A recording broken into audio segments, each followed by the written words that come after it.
congratulations on this excellent project. So maybe I'll start with a shameless plug. So it's Greater Edendale, sorry. And I'm actually launching the book.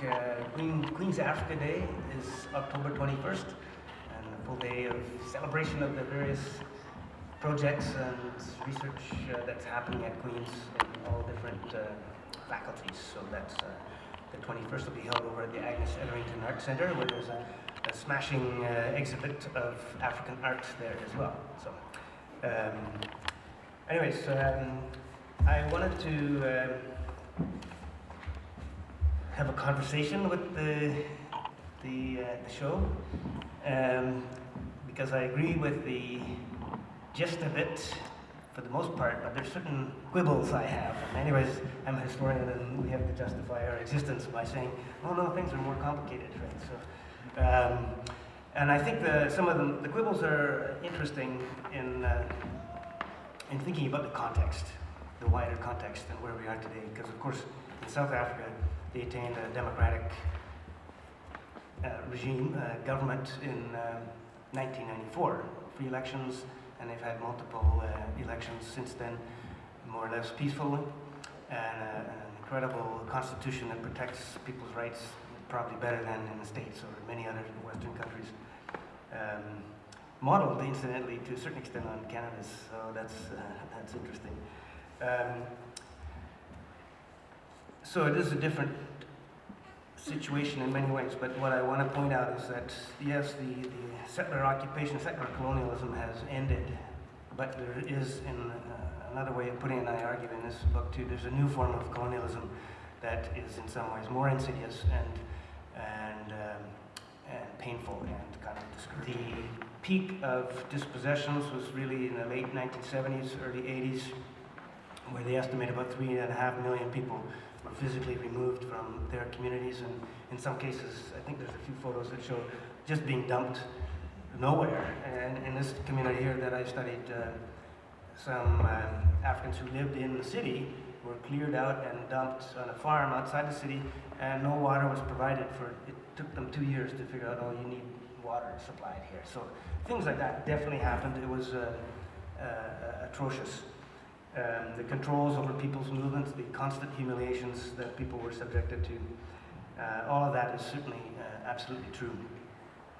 But not only was it a crime, I think, was this Talleyrand who said it was a crime, it was worse than a crime, it was a mistake, in the sense that the attempt to engineer this experiment in separating the races, and that was combined with some kind of Keynesian-inspired development projects, you know, building universities for black people, for example, out in those Bantustans. All of that, it had long-term negative consequences. So those are going to take decades, if not longer, to fix environmental consequences and social consequences. It's not a coincidence that Southern Africa has the highest rates of HIV and AIDS in the world, and we can make some direct connections back to this system of dispossession, which actually part of the dispossession was to forcibly forcibly separate families, so women and children would remain in the rural areas where men could go to cities, right? And the men weren't allowed to stay in the cities but had to migrate back and forth after several months. So, you know, for decades that was the system. It obviously affected the way that people lived their family lives. And in terms of environmental damage that was done in these Bantustans, well, the theory, when it was sketched out on the map back in 1913, the original idea was that these were traditional areas where these people lived, and this is just about enough for those people to maintain their way of life at that time. But times changed. It reminds me when I came back from Zimbabwe in 1990, I had 3 little kids, and we had a great Toyota Corolla in Zimbabwe, and said, why don't I just get another Toyota Corolla? We're fine. Next year, the kids were too big to fit in the back seat, right? So populations grow over time. The borders didn't change. Population grows, and the number of cattle there grows. the land is effectively turned into a desert. So that can't be fixed. You can see that on Google Maps. You go and look at South Africa, and you see those lines where the Africans were confined, and then there's a border, and then it looks like Saskatchewan, right? So that is stamped onto the land. It's going to take a long time to fix that. I've also been learning about a new science of epigenetics, which I think, you know, that might reveal some secrets in the long run, but basically saying that historical traumas can actually be inherited. Your genes change from a traumatic experience.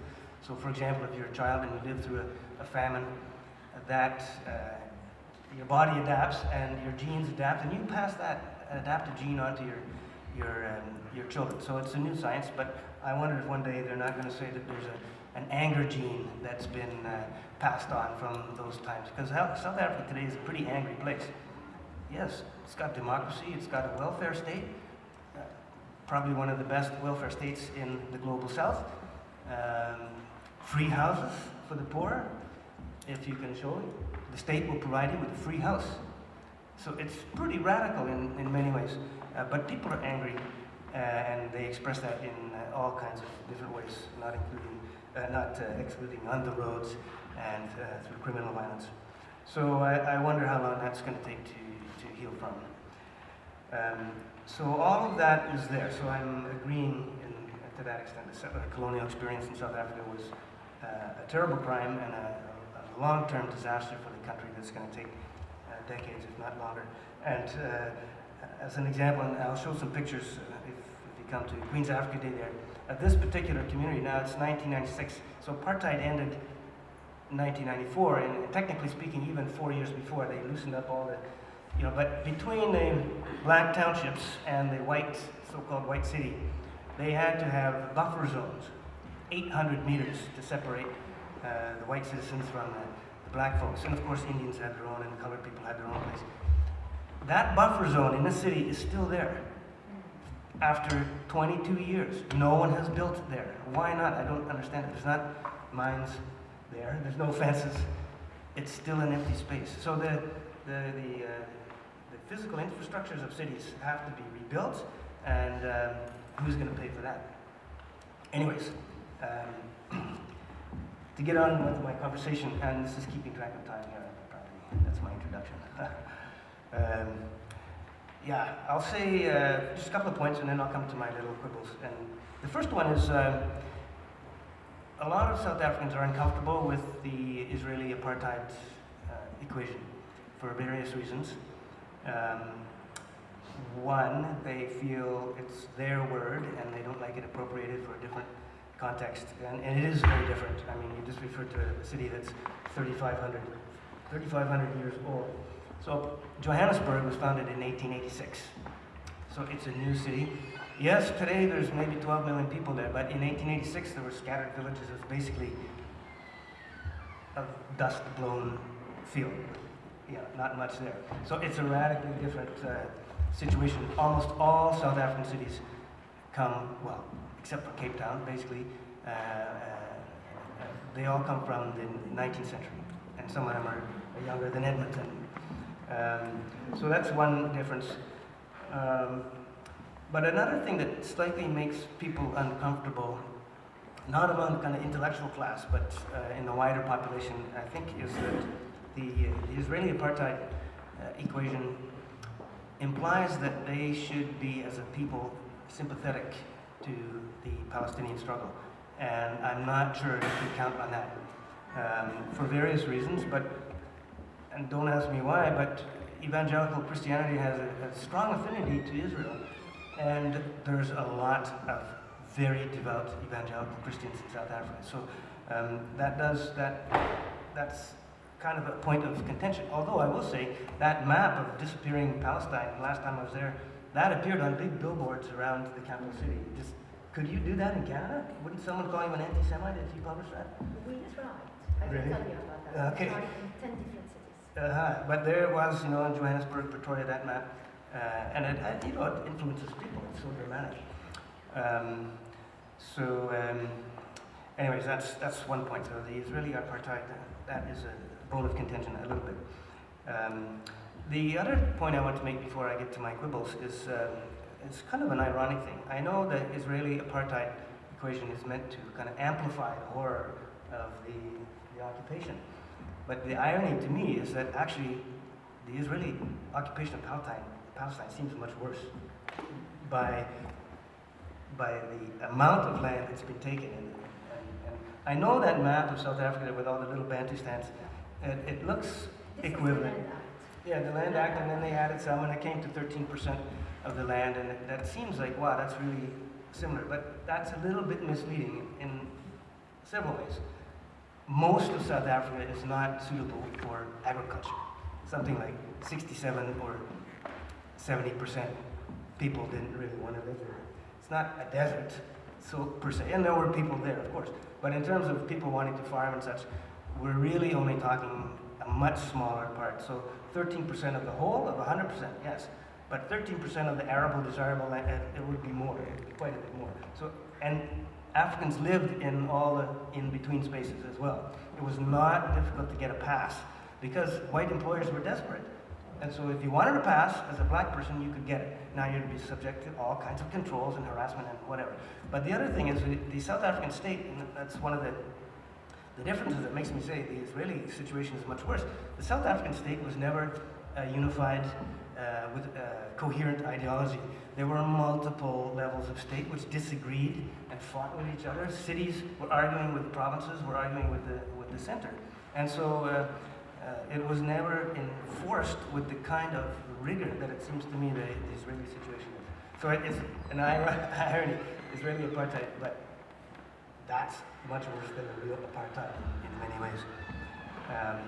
And one other point to make there, and don't get me wrong at all, I'm not saying a good thing about the apartheid system, but part of it was, literally it meant separate development. So there were big expenses poured into making those areas viable. So universities, each one got its own university.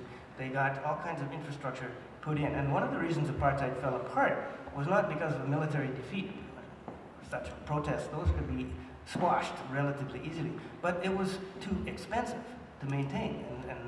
And the plug was pulled basically in 1985 when the big corporations said, look, this is crazy, it's costing us way too much to sustain a kind of development that was supposed to keep Africans happy and quiet in these rural areas. As some evidence of that, I'll just give one anecdote. There was one of those so-called Bantustans for the Basotho people called Okwa. And you can see it on the map, a tiny little place, and about half of it is given over to a national park for white people's use. It's a rural slum. Right? And I drove past there in 1994. You can't see it, you couldn't see it from the highway at that time, but people said there's 300,000 people living just behind that hill. You wouldn't know it.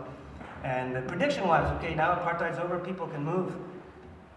I went there just a few months ago, and there's now 700,000 people living there. Why? Because that's where the university is, and all kinds of other infrastructure was built up. So people have actually moved there, even from Lesotho, which is independent, has been independent for 40 plus years.